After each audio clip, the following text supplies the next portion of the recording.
Le don de parler en langue. Le parler en langue est l'un des dons spirituels qui suscite le plus de débats, qui crée le plus de conflits à cause de l'incompréhension chez certaines personnes, même parmi plusieurs assemblées des saints. Mais il y a deux problématiques majeures qui génèrent ces discussions interminables. 1. Nous ne nous basons pas sur ce que dit la Bible, qui est la seule boussole que Dieu nous a donnée, qui nous rend plus protecteurs d'une doctrine, de ce que nous avons grandi à écouter, même si Dieu nous ouvre les yeux pour discerner certaines choses qui sont contraires à ce que nous avons appris. 2. Souvent, il y a beaucoup de gens qui parlent du don et qui n'ont pas le don. Ils ne savent pas comment cela fonctionne et quelle est la complexité du don. Ils ne se soucient pas de savoir si c'est un don spirituel, c'est-à-dire même la personne qui l'a ne peut pas le discerner complètement parce que les dons spirituels sont un mystère pour l'homme. Avant d'aller plus loin, Aigle Royal, d'où vient le parler en langue? Qu'est-ce que c'est? Quelle est son importance? Ok, d'accord. Une langue est l'un des pions très importants pour un peuple. C'est ce qui lui permet de communiquer. Parmi toutes les choses qui font reconnaître le citoyen d'un pays, il y a la langue qu'il parle. La langue d'un peuple a une importance totale, capitale, ce qui rend le peuple fier et prouve sa véritable nationalité et sa lignée ancestrale. De la même manière, le parler en langue est une langue mystérieuse, c'est la langue des anges, ce qui prouve bien que nous avons un pays qui n'est pas ici-bas et qu'à la fin nous entrerons dans notre demeure. Chaque fois qu'une personne qui accepte Jésus parle cette langue, c'est une manière de montrer aux hommes, même si nous sommes humains. Mais nous sommes entre deux mondes, car nous sommes l'Église, et l'Église est le conseil céleste sur terre, ce qui fait de nous des ambassadeurs, où nous représentons le ciel sur terre, et c'est ce qui nous fait posséder ces capacités, même si nous sommes sur terre.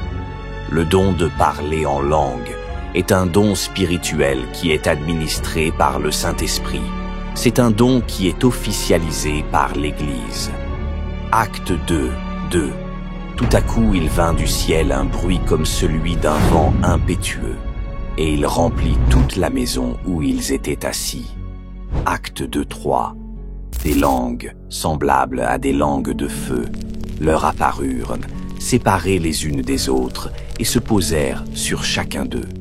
C'est le jour où le don fait son apparition sur terre. Tous les disciples présents dans la salle reçurent le leur. Il y a une question qui est souvent posée. Si une personne ne parle pas en langue, cela signifie-t-elle qu'elle n'est pas baptisée du Saint-Esprit?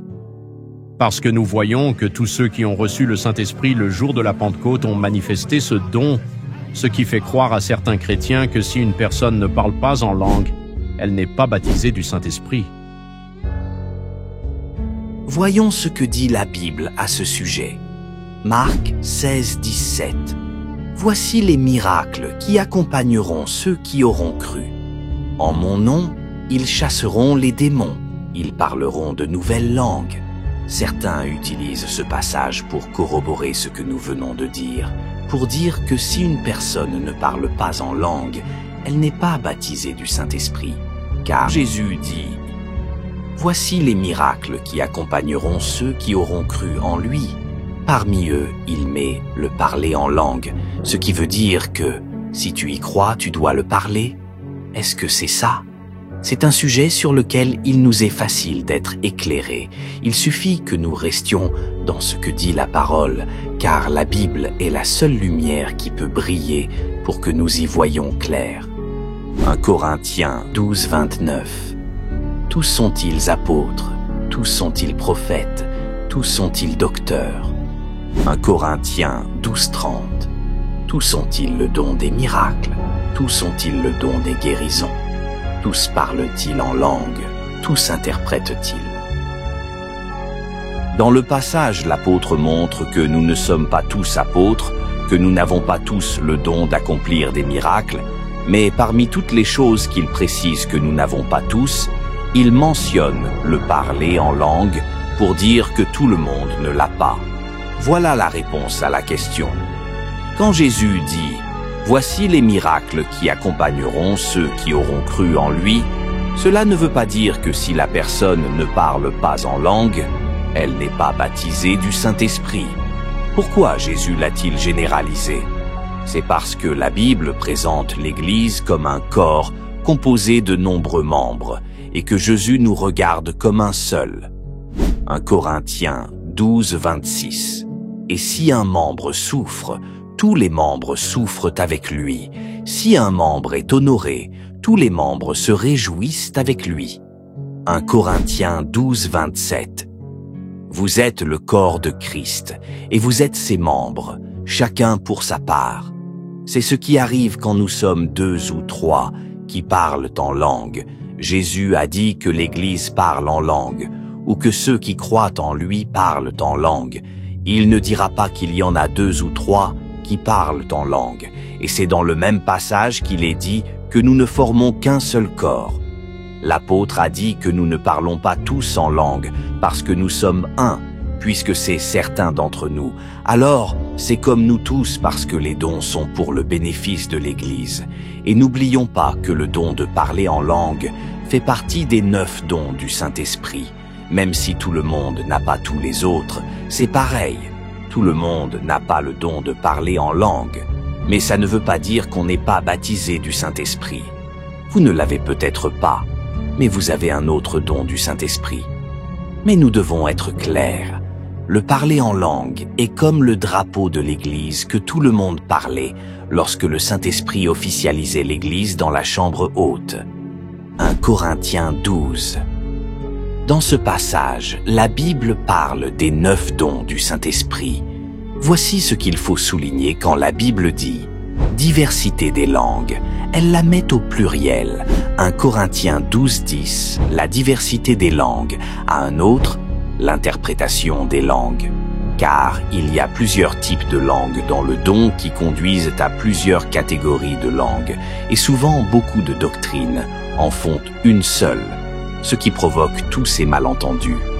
Dans la diversité des langues, il existe 3 catégories que l'apôtre Paul explique dans la première épître aux Corinthiens, au chapitre 14.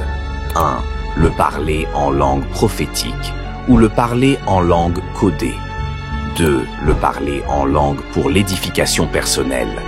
3. La langue des signes. Pour commencer, qu'est-ce que le parler en langue prophétique et comment ça fonctionne? Le parler en langue prophétique ou le parle en langue codée, c'est de cela que beaucoup de doctrines parlent, et elles le font faire avec tout le reste, sans tenir compte que la Bible dit « diversité des langues ». Mais pour être honnête, la personne la mieux placée pour parler de ce don n'est pas seulement quelqu'un qui a la connaissance de la Bible, mais il faut que vous ayez le don, surtout parce que si vous ne l'avez pas pour en faire l'expérience, vous ne le comprendrez pas vraiment si vous ne trouvez pas une personne qui l'a et que Dieu lui donne la capacité de vous transmettre la sagesse. Le parler en langue prophétique ne peut pas fonctionner seul. Il a toujours besoin de son jumeau qui est le don d'interprétation, ce qui fait que la Bible les relie dans le même passage. 1 Corinthiens 12, 10 à un autre, la diversité des langues, à un autre, l'interprétation des langues. La raison en est que le parler en langue prophétique est un don de Dieu pour pouvoir communiquer dans la sphère surnaturelle afin d'apporter un message au peuple de Dieu. Ce sont des prophéties qui sortent de la langue des anges ou de la langue céleste qui descendent à travers un vase de Dieu, et lorsqu'elles atteindront le monde physique, elles devront être converties en un langage intelligible pour que les gens puissent comprendre. C'est ce qui fait du don d'interprétation une obligation d'être présent là où se trouve le parler en langue prophétique. 1 Corinthiens 14, 3. Celui qui prophétise, au contraire, parle aux hommes, les édifie, les exhorte, les console. Puisque le parler en langue prophétique, c'est à l'Église que vous vous adressez, les gens ont besoin de comprendre ce que vous dites pour pouvoir être édifiés. C'est pourquoi l'apôtre dit dans 1 Corinthiens 14, 28, « S'il n'y a point d'interprète, qu'on se taise dans l'Église. Il n'y a pas d'édification sans compréhension. » C'est pourquoi si vous présidez un service, vous vous adressez au peuple. Vous ne pouvez pas parler une langue qu'il ne comprend pas ce que vous dites si cela n'est pas interprété. 1 Corinthiens 14:16.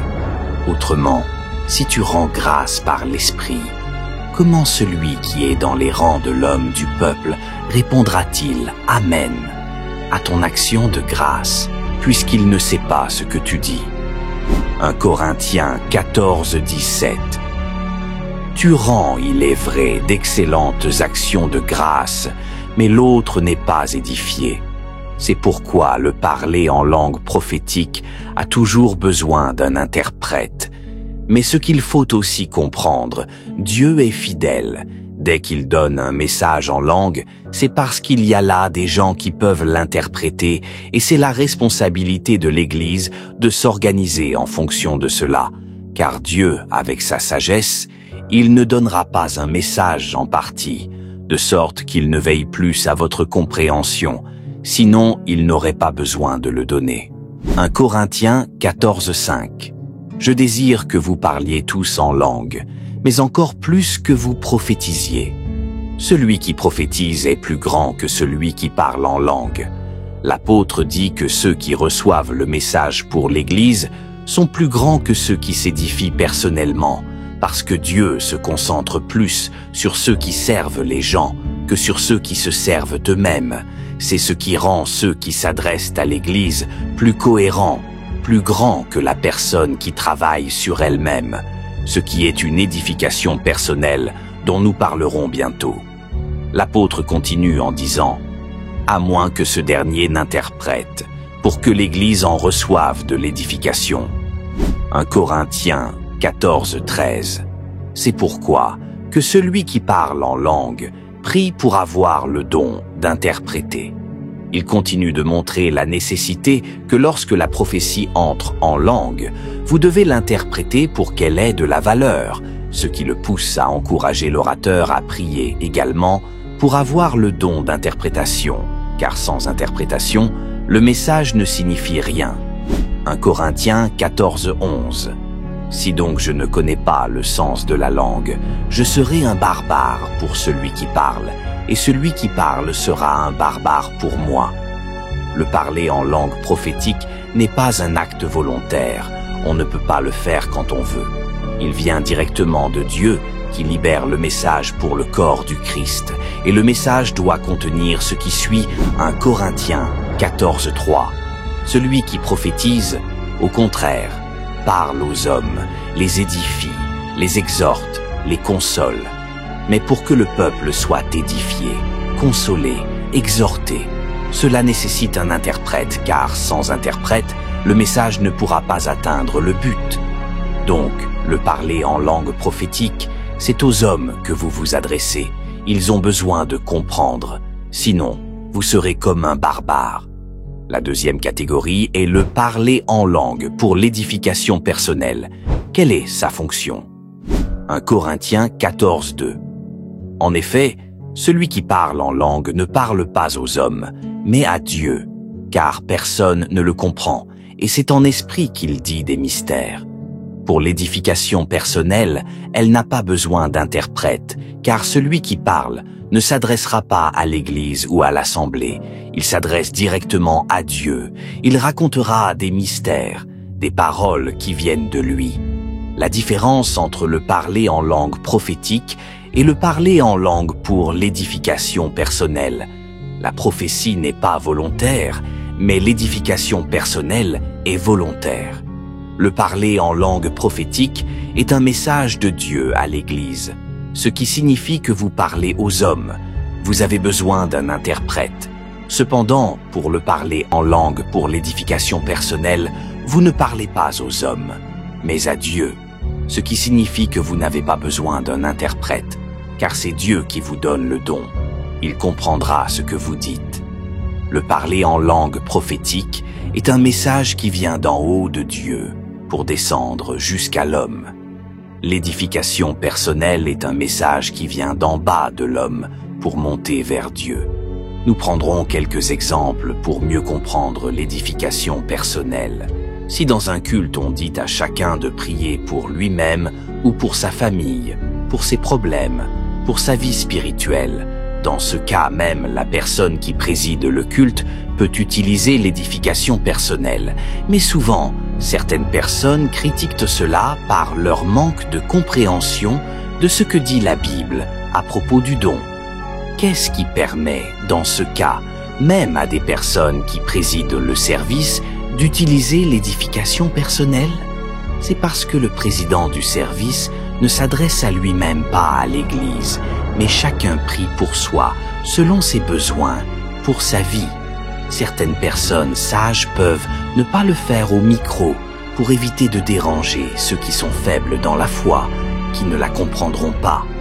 Mais dans une église où les gens l'enseignent, les gens peuvent le comprendre. Vous trouverez même le président du service peut prier en langue au micro, car nous visons tous vers le haut, mais pas le haut vers nous. Il n'est pas nécessaire d'avoir un interprète. Sinon, c'est pour Dieu que vous interpréteriez un message. Beaucoup de gens ne savent pas que c'est plus facile lorsque tout le monde dans la pièce prie en langue pour créer un mouvement dont notre esprit comprendra pourquoi. C'est une façon de vous montrer que même le président du service peut parler en langue lorsqu'il s'agit d'édification personnelle. Cela dépend du but de la prière, puisque ce n'est pas à personne que vous vous adressez. Pas besoin de compréhension car Dieu comprend tout. S'ils disent à tout le monde de prier dans l'assemblée, si je parle anglais, je peux prier en anglais ou dans toute autre langue, car là je me concentre sur moi-même, non pas aux autres que je m'adresse, mais avec Dieu qui comprend tout. De la même manière, plus que je parle en langue pour mon édification personnelle, je peux le parler pour me connecter plus rapidement et encore mieux, parce que le chemin dont on peut parcourir avec lui, spirituellement, il n'y a pas de langue intelligible qui puisse le faire dans l'espace de temps qu'il pourra le faire. 1 Corinthiens 14:4. Celui qui parle en langue s'édifie lui-même. Édifier est un terme architectural qui signifie construire. Lorsqu'une personne parle en langue pour l'édification personnelle, elle fera grandir son esprit spirituellement. Elle prendra de l'ascension, elle se connectera au trône de Dieu car ce qu'elle dit est mystère. Quelle est l'importance de l'édification personnelle? 1 Corinthiens 2:11. Qui des hommes, en effet, connaît les choses de l'homme, si ce n'est l'esprit de l'homme qui est en lui? La Bible nous montre que notre esprit a des mystères cachés qui ne remontent jamais à notre conscience, que nous ne connaissons pas sauf notre esprit qui en est conscient. L'édification personnelle, c'est l'Esprit de Dieu qui prie en vous pour vous, prenant ce qu'il faut dire, vos besoins, tout ce que vous avez ignoré, les mystères, ce que vous ne saviez pas dire et dont vous aviez besoin, et l'Esprit de Dieu les amène devant le trône pour vous. Ce qui signifie que lorsque vous priez en langue, tout ce que vous dites est bon à 100% car c'est l'Esprit de Dieu qui parle pour vous devant le Seigneur. C'est pourquoi la Bible dit dans 1 Corinthiens 14:14, « Car si je prie en langue, mon esprit est en prière, mais mon intelligence demeure stérile. » Il faut souligner que le serviteur ne dit pas quand il prophétise, mais il dit quand il prie. La raison est que ce n'est pas à l'Église qu'il s'adresse, ce n'est pas le parler en langue prophétique, mais c'est l'édification personnelle quand on se construit dans la prière, qui est volontaire. Il dit que lorsqu'il prie en langue, son intelligence demeure stérile, ce qui veut dire que vous parlez pas dans votre propre nature ou que vous dites ce que vous voulez, mais c'est l'Esprit de Dieu qui prend ce qui est en vous et le dit pour vous. C'est pourquoi dans un endroit où les gens prient en langue, cela crée une atmosphère spirituelle, car on ne parle pas aux hommes, mais à Dieu, et c'est la langue des anges. À ce moment, tout est en mouvement, parce que toute l'armée céleste vous comprend. Ici, nous arrivons à un point très important. Il y a souvent des disputes. Certains disent que si quelqu'un parle en langue de façon volontaire, ce n'est pas authentique. Cela ne vient pas de Dieu. Cette parole désigne le parler en langue prophétique, qui est une prophétie qui ne peut se faire que sous l'inspiration du Saint-Esprit, qui a besoin d'un interprète. Mais lorsqu'il s'agit d'édification personnelle, c'est très différent, et quiconque en a le don le comprend très bien. Écoutez ce que l'apôtre a dit à ce sujet. 1 Corinthiens 14, 18. Je rends grâce à Dieu de ce que je parle en langue, plus que vous tous. 1 Corinthiens 14, 19. Mais, dans l'Église, j'aime mieux dire 5 paroles avec mon intelligence afin d'instruire les autres que 10 000 paroles en langue. L'apôtre remercie Dieu parce qu'il parle en langue plus que tous, mais il dit que lorsqu'il est dans l'Église, il choisit de dire 5 choses que les gens comprennent pour qu'ils soient édifiés. Il a dit « J'aime mieux ».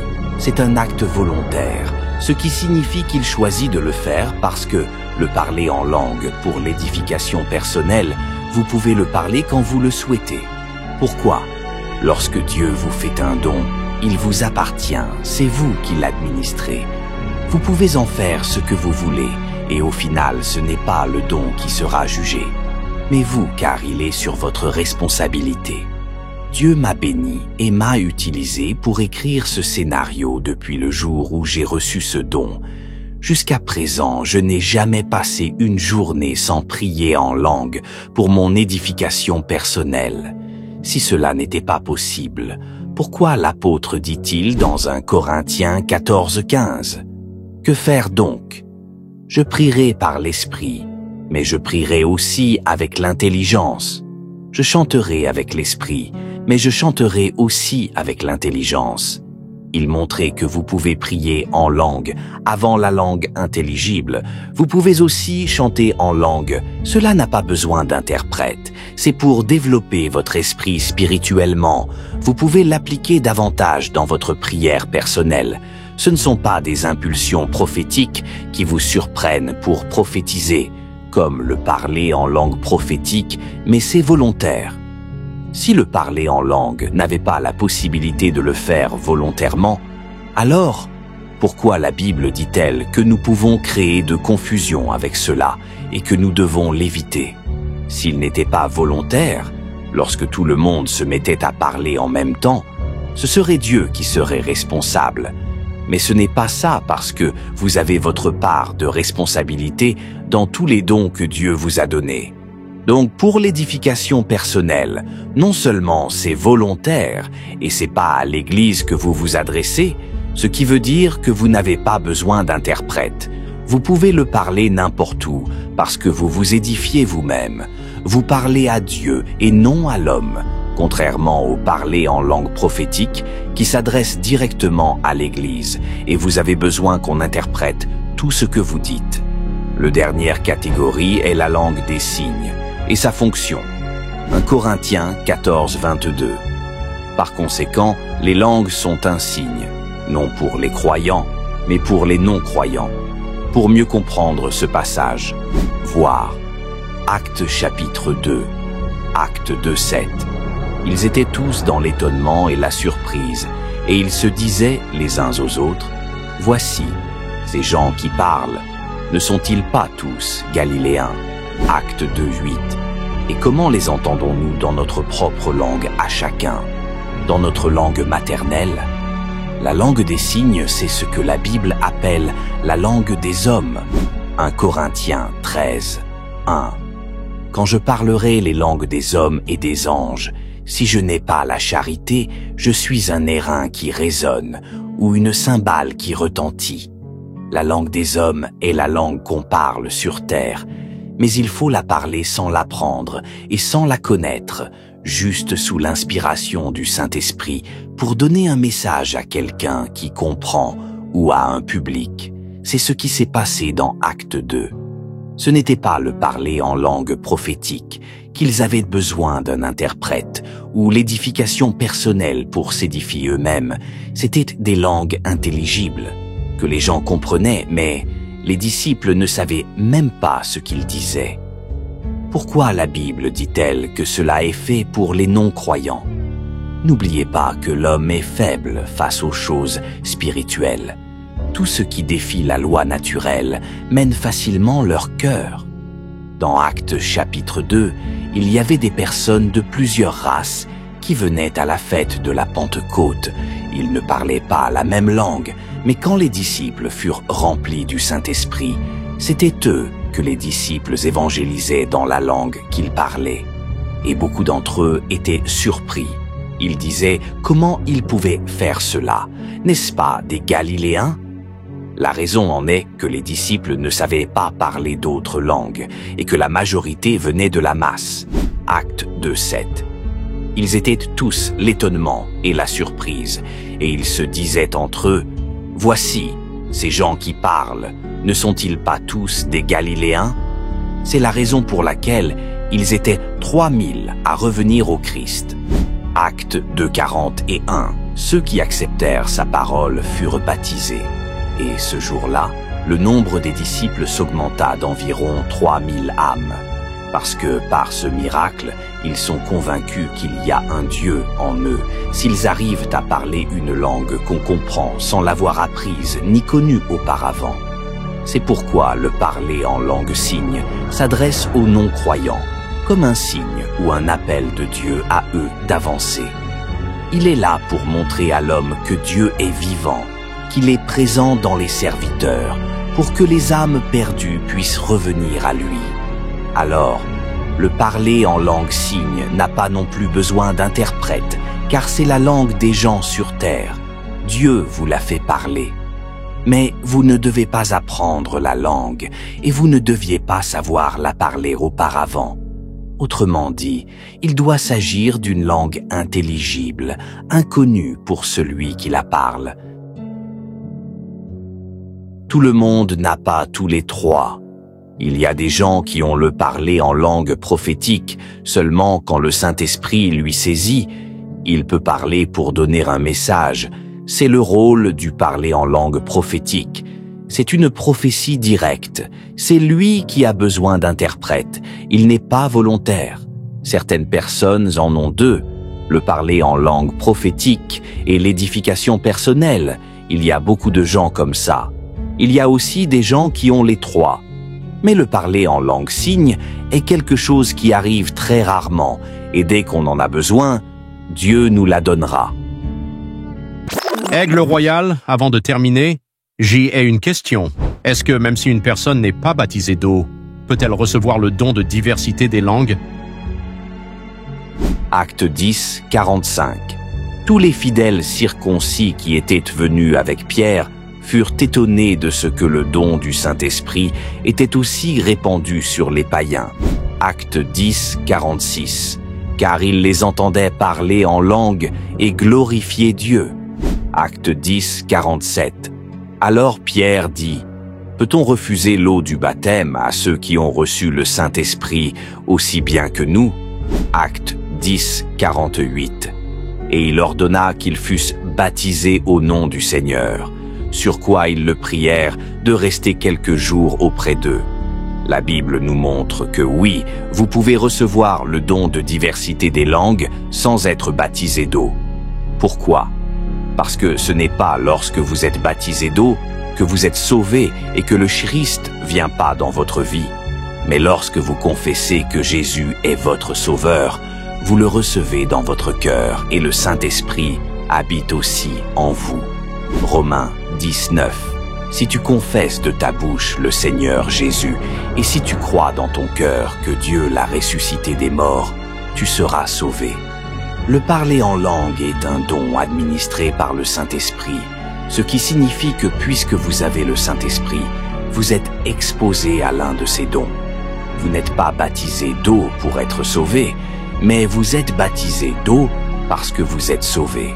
Mais ce qui est important, c'est de ne pas oublier que la Bible dans Romains 11:29, parce que Dieu ne se repent pas par ses dons et son appel. Cela signifie qu'il y a une possibilité que vous viviez dans le péché et que le don se manifeste. Ce qui signifie qu'une personne qui parle en langue n'est pas une assurance totale qu'elle est une personne sauvée au moment que cela se produit. Mais pour avoir le don, il fallait qu'elle soit sauvée. C'est pourquoi un enfant de Dieu ne doit pas se perdre en quelqu'un qui manifeste à tout moment un don authentique. Et nous qui avons des dons, devons faire attention à nos marches, car le parler ne veut pas dire que notre vie plaît à Dieu à tout moment. Mais comment savoir si celui qui parle est sauvé ou encore en communion avec Jésus? Vous le saurez par le fruit de la vie de la personne, quel type de témoignage elle a dans son entourage et la manière dont elle mènera sa vie dans l'amour qu'elle a pour Jésus, qui doit lui faire marcher dans la justice et la sainteté. À ce moment, on pourra dire oui, la personne qui a reçu le don préserve encore le salut qui est en elle. 1 Corinthiens 14, 39. Ainsi donc, frères, aspirez au don de prophétie et n'empêchez pas de parler en langue. 1 Corinthiens 14, 40. Mais que tout se fasse avec bienséance et avec ordre. La Bible nous dit que tout doit et fait dans l'ordre, mais c'est malheureux pour quiconque empêche quelqu'un de libérer la grâce que Dieu a mise dans sa vie, qui est ce don. La raison est que c'est l'une des armes que Satan craint le plus. Pourquoi? C'est parce que c'est ce qu'il faut dire au moment où le Saint-Esprit vous le dit, qui fait qu'une personne qui prie pendant 7 jours dans une langue intelligible peut se faire devancer par une autre qui prie en langue pendant 7 heures, parce que tout ce qu'elle dit, c'est le Saint-Esprit qui le fait monter dans son esprit, et Satan a peur de ce don, aussi dû au fait que, lorsque vous priez en langue, aucun démon ne peut décoder ce que vous dites. Une façon de vous dire, ne laissez pas une doctrine vous faire détester la grâce que Dieu que vous a faite. Et vous, mon ami qui ne l'a pas, qui est chrétien, soutenez les gens là où vous êtes. Dieu va vous bénir car il verra que vous accordez de l'importance au don du Saint-Esprit. Il y a des gens qui jeûnent matin, midi et soir, qui sont intègres que Dieu se sert d'eux pour sauver des âmes pour le royaume. Priez beaucoup pour avoir ce don. Mais Dieu ne les accorde pas dans sa souveraineté. Mais toi, si vous avez trouvé cette grâce aux yeux de Dieu, remerciez chaque jour et restez attaché à lui. Vous qui ne l'avez pas, vous pouvez le désirer parce que la Bible dit « aspirez au don ». Par votre désir, Dieu peut vous le donner, mais s'il ne le fait pas, ce n'est pas grave car vous n'avez pas accepté Jésus pour avoir un don, mais vous acceptez Jésus pour avoir une intimité avec lui et épargner de la colère de Dieu à la fin. Parlez en langue chaque minute, chaque heure, chaque seconde, chaque jour. Si vous avez l'édification personnelle, vous pourrez ouvrir de nombreux autres domaines spirituels dans votre vie, car le parler en langue est comme une machine de sport dans une salle de sport qui fait travailler tous les muscles. Tant que vous l'utilisez, tant que d'autres capacités spirituelles se développeront en vous, ce qui est en fait le seul don d'inauguration de l'Église que la Bible nous révèle. Je prie maintenant pour vous qui désirez ce don, croyez qu'après cette prière, vous le recevrez par la foi. Dites, Père de gloire, puisque tu es le Dieu qui m'a dit de désirer pour recevoir et que j'ai un ardent désir de ce don, s'il te plaît, Père, fais-le descendre dans mon esprit pour l'utilité de ton travail et je le reçois dans le nom de ton Fils, Jésus-Christ, par la puissance du Saint-Esprit. Merci, Père.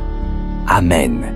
Mais n'oubliez pas que la matrice de tous les dons est l'amour de Jésus pour suivre le Père et aimer chacun comme soi-même, les chrétiens comme les païens, parce que vous êtes un enfant de Dieu.